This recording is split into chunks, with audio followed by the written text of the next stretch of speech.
ಹಾಗೂ ಕೆಲವೊಂದು ಅವ್ಯವಹಾರಗಳಿಂದಾಗಿ ಹಾಗೂ ಸರ್ಕಾರದ ನಿಷ್ಕ್ರಿಯತೆಯಿಂದಾಗಿ ನಾನು ನೊಂದು ಈ ವೇದಿಕೆ ಮುಂದೆ ಬಂದು ನಿಮ್ಮಲ್ಲಿ ಹೇಳುವಂಥ ಒಂದು ಘಟನೆ ನಡೀತಾ ಇದೆ.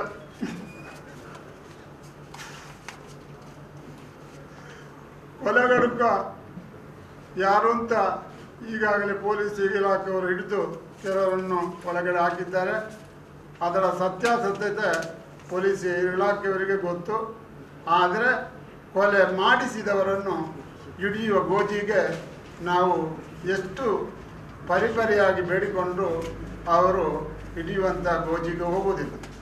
ಮಾನ್ಯ ಗೃಹ ಸಚಿವರಾದ ಡಾಕ್ಟರ್ ಪರಮೇಶ್ವರ್ ಅವರು ತಾರೀಕು 2ರಂದು ಇದೇ ತಾರೀಕು 2ರಂದು ನನ್ನ ಮನೆಗೆ ಭೇಟಿ ನೀಡಿ ನನಗೆ ಸಾಂತ್ವನ ಹೇಳಿ ನಾನು ಕೆಲವೊಂದು ಮಾಹಿತಿಗಳನ್ನು ನಮ್ಮ ದಕ್ಷಿಣ ಕನ್ನಡ ಜಿಲ್ಲಾ ಉಸ್ತುವಾರಿ ಸಚಿವರಾದ B ರಮಾನಾಥಿಯವರ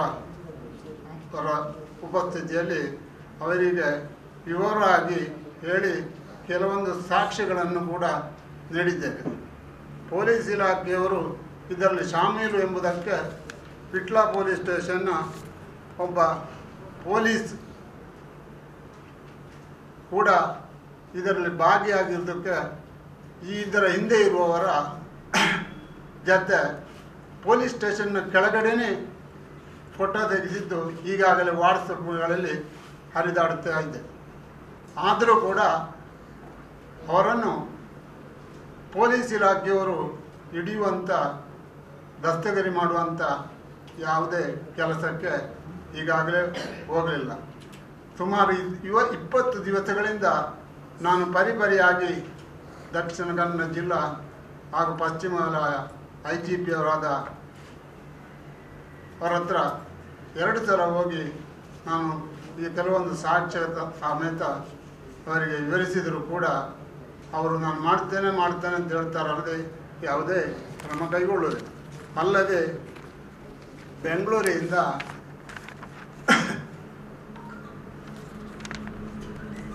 additional director general of police ADGP law and order Alok Mohan ಕೂಡ ನಮ್ಮ SP ಅವರಿಗೆ ಫೋನ್ ಮುಖಾಂತರ ಅವರನ್ನು ಕೂಡಲೇ ದಸ್ತಗಿರಿ ಮಾಡಿ ಕೊಲೆಗಡುಕರ ಹಿಂದೆ ಇರುವವರನ್ನು ಅಂದರೆ ದಿನೇಶ್ ಶೆಟ್ಟಿಯನ್ನು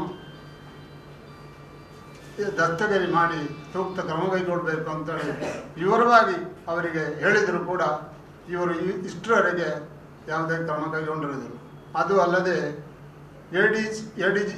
ಅಡಿಷನಲ್ SP ಅವರು ನಾನು ಕೇಳುವಾಗ ಹೇಳಿದರು ಅವನು ದಸ್ತಗಿರಿ ಮಾಡಲಿಕ್ಕೆ ಆಗೋದೇ ಇಲ್ಲ, ಕೊಲೆಗಡುಕರು ಅವನ ಹೆಸರನ್ನು ಹೇಳಲಿಲ್ಲ ಅಂತೇಳಿ. ಕೊಲೆಗಡುಕರು ಕೊಲೆ ಮಾಡಿದವರು ನಮ್ಮ ಈ ರೀತಿಯ ಒಂದು ಹತ್ಯೆ ಕೊಟ್ಟು ಮಾಡಿಸಿದ್ದಾರಂತೆ ಬಾಯಿ ಬಿಡಿಸುವಂಥ ಕೆಲಸ ಪೊಲೀಸ್ ಇಲಾಖೆಯವರದ್ದು. ಅದು ಅಲ್ಲದೆ IGPಯವರು ನನ್ನ ಹತ್ರ ಹೇಳಿದರು 5 ಲಕ್ಷ ರೂಪಾಯಿಗೆ ಇದು ಸುಪಾರಿ ಆಗಿದೆ, ಅದರಲ್ಲಿ 40,000 ಮಾತ್ರ ಕೊಟ್ಟಿದ್ದಾರೆ ಅಂತೇಳಿ. ಹಾಗಾದರೆ ಈ 40,000 ಕೊಟ್ಟವರು ಯಾರೆಂಬುದು IGPಯವರಿಗೆ ಗೊತ್ತಿದ್ದರೂ ಅದನ್ನು ಇಷ್ಟರವರೆಗೆ ಅವರು ತಿಳಿಸಲಿಕ್ಕೆ ಹೋಗಲಿಲ್ಲ. ಈಗಾಗಲೇ ಈ ಕೊಲೆ ಬಗ್ಗೆ ಇಂಥವರೇ ಕೊಲೆ ಮಾಡಿಸಿದ್ದು ಅದರ ಕಾರಣದ ಬಗ್ಗೆ ತಾರೀಕು 30/4 ತಾರೀಕು 29ರ ಪೇಪರ್ನಲ್ಲಿ ಪತ್ರಿಕಾಗಳಲ್ಲಿ ಎಲ್ಲದರಲ್ಲಿ ಬಂದಿದೆ. ಕೊಲೆ ಪಾತ್ರಕ್ಕೆ ಹಿಂದೆ ಇರುವ ದಿನೇಶ್ ಶೆಟ್ಟಿ, ಇದಕ್ಕೆ ಪಂಚಾಯತ್ನ ಉಪಾಧ್ಯಕ್ಷ ಚುನಾವಣೆ ಕಾರಣ ಅಂತೇಳಿ ಅವರೇ ಮಾಧ್ಯಮದವರಿಗೆ ಪತ್ರಿಕಾ ಪ್ರಕಟಣೆ ಮೂಲಕ ತಿಳಿಸಿದ್ದರೂ ಕೂಡ ಅವನ್ನು ದಸ್ತಗಿರಿ ಮಾಡದೆ ಈ 11 ಮಂದಿಯನ್ನು ಮಾತ್ರ ದಸ್ತಗಿರಿ ಮಾಡಿದ್ದು ಯಾತಕ್ಕೆ? ಇದರ ಹಿಂದೆ ಪೊಲೀಸ್ ಇಲಾಖೆಯ ಕೈವಾಡ ಇದೆ. ಈಗಾಗಲೇ ಪ್ರಜಾ ಟಿವಿಯಲ್ಲಿ ಹರಿದು ಬರ್ತಾ ಇದ್ದ ವಿಷಯ 1 ಕೋಟಿ ರೂಪಾಯಿಗೆ ಇದರ ಡೀಲ್ ಆಗಿದೆ ಅಂತೇಳಿ, ವ್ಯವಹಾರ ಕುದುರಿದೆ ಅಂತೇಳಿ. ಆದರೆ ಪೊಲೀಸ್ ಇಲಾಖೆಯವರಿಗೆ ಈ ವಿಷಯ ಎಲ್ಲ ಗೊತ್ತಿದ್ದರೂ ಕೊಲೆ ಹಿಂದಿರುವ ಪಾತಕಿಗಳನ್ನು ಹಿಡಿಯುವ ಗೋಜಿಗೆ ಹೋಗದೇ ಇರುವುದು ಯಾತಕ್ಕಾಗಿ? ಮಾನ್ಯ SP ಅವರು ಜಿಲ್ಲಾ ಉಸ್ತುವಾರಿ ಸಚಿವರಾದ ರಮಾನಾಥ್ ಅವರ ಹತ್ರ ಹೇಳ್ತಾರೆ, ಅವರು ಇಲ್ಲಿಲ್ಲ, ಕೇರಳದಲ್ಲಿದ್ದಾರೆ ಅಂತೇಳಿ. ಆದರೆ ರಾಜಾರೋಷವಾಗಿ ಅವರು ನಮ್ಮ ಕಣ್ಣೆದುರೇ ಕರವಪ್ಪಾಡಿ ಗ್ರಾಮದ ಕೇಂದ್ರ ಸ್ಥಳವಾದ ಮಿತ್ರಕ ಎಂಬಲ್ಲಿ ಮೊನ್ನೆ ಜಾತ್ರೆ ನಡೆಯಿತು. ಆ ಜಾತ್ರೆಯಲ್ಲಿ 5ನೇ ತಾರೀಕಿನಂದು ಸಂಪೂರ್ಣವಾಗಿ ಭಾಗಿಯಾಗಿದ್ದರು. ನಿನ್ನೆ ಕೂಡ ಅವನ ಸ್ವಂತ ಗಾಡಿಯಲ್ಲಿ ಕೆಲವರನ್ನು ಕೂರಿಸಿಕೊಂಡು ಒಂದು ಮದುವೆ ಸಮಾರಂಭಕ್ಕೆ ಕೂಡ ಹೋಗಿದ್ದಾನೆ. ಇದನ್ನೆಲ್ಲ ಕಣ್ಣು ಮುಚ್ಚಿಕೊಂಡು ಇವರು ಗೊತ್ತಿದ್ದರೂ ಗೊತ್ತಿಲ್ಲದ ರೀತಿಯಲ್ಲಿ ಆಟ ಆಡ್ತಾ ಇದ್ದಾರೆ.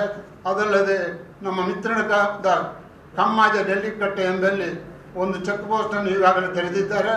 ಆ ಚೆಕ್ ಪೋಸ್ಟ್ನಲ್ಲಿ ಪೊಲೀಸ್ ಕಾವಲಿದೆ. ಪೊಲೀಸಿನವರಿಗೆ ಕಾರಲ್ಲಿ ಬರುವಾಗ ಹೋಗುವಾಗ ಇವ ವಿಶ್ ಮಾಡ್ತಾ ಹೋಗ್ತಾ ಇರ್ತಾನೆ. ಆದರೂ ಕೂಡ ಇವತ್ತು ಇಲ್ಲ ಕೇರಳದಲ್ಲಿ ಇದ್ದಾನಂತ SP ಸಾಹೇಬರು ಹೇಳುವುದಕ್ಕೆ ಏನು ಅರ್ಥ ಅಂತೇಳಿ ನನಗೆ ಗೊತ್ತಾಗುವುದಿಲ್ಲ. ಆದ್ದರಿಂದ ನಮ್ಮ ದಕ್ಷಿಣ ಕನ್ನಡ ಜಿಲ್ಲೆಯಲ್ಲಿರುವ ಯಾವುದೇ ಪೊಲೀಸ್ ಅಧಿಕಾರಿಯವರ ಮೇಲೆ ನನಗೆ ವಿಶ್ವಾಸ ಇಲ್ಲ. ನನ್ನಿಂದ ಅಡಿಷನಲ್ SP ಅವರು ಎಲ್ಲ ವಿವರವಾಗಿ ಸುಮಾರು 1 ಪುಟದಷ್ಟು ಎಲ್ಲ ಈ ವಿಷಯವನ್ನು ಬರ್ಕೊಂಡು ಹೋಗಿದ್ದಾರೆ, ಹೆಸರುಗಳನ್ನು ಅದನ್ನು. ಆದರೆ ಇಷ್ಟರವರೆಗೆ ಯಾವುದೇ ಕ್ರಮಗೊಂಡಿರುವುದಿಲ್ಲ. ಆದ್ದರಿಂದ ದಕ್ಷಿಣ ಕನ್ನಡ ಜಿಲ್ಲೆಯಲ್ಲಿರುವ ಪೊಲೀಸ್ ಇಲಾಖೆಯ ಯಾವರ ಮೇಲೂ ನನಗೆ ನಂಬಿಕೆ ಇಲ್ಲ.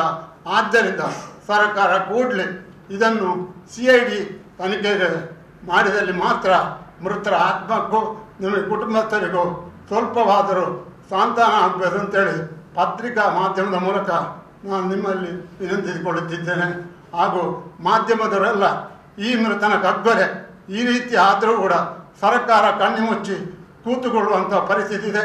ಇವತ್ತು ನನ್ನ ಮಗ ಪಂಚಾಯತ್ ಕಚೇರಿಯಲ್ಲಿ ಕೂತು ಅಧಿಕಾರದಲ್ಲಿ ಇರುವಾಗಲೇ ಕುರ್ಚಿಯಿಂದ ಎಳೆದಾಕಿ ಸುಮಾರು 23 ಗಾಯಗಳಂತ ಆಗುವಂಥ 4 ಮಂದಿ ಬಂದು ಖಡ್ಗದಲ್ಲಿ ಕಳೆದಿದ್ದರೆ ಆ ಪಂಚಾಯತ್ನ ಸಿಬ್ಬಂದಿ PDO ಇರ್ಬೋದು, ಸಿಬ್ಬಂದಿಗಳು ಇರ್ಬೋದು, ಪಕ್ಕದಲ್ಲಿ ರೂಮಲ್ಲಿ ಕೂತಿದ್ರು ಕೂಡ ಅದನ್ನು ನೋಡಿಕೊಂಡು ಇರುವಂಥ ಪರಿಸ್ಥಿತಿ ಆಗಿದೆ. ಇದರ ಹಿಂದೆ ಏನು ಪಂಚಾಯತ್ನ ಸಿಬ್ಬಂದಿಗಳ ಮೇಲೂ ನನಗೆ ಸ್ವಲ್ಪ ಸಂಶಯ ಇದೆ.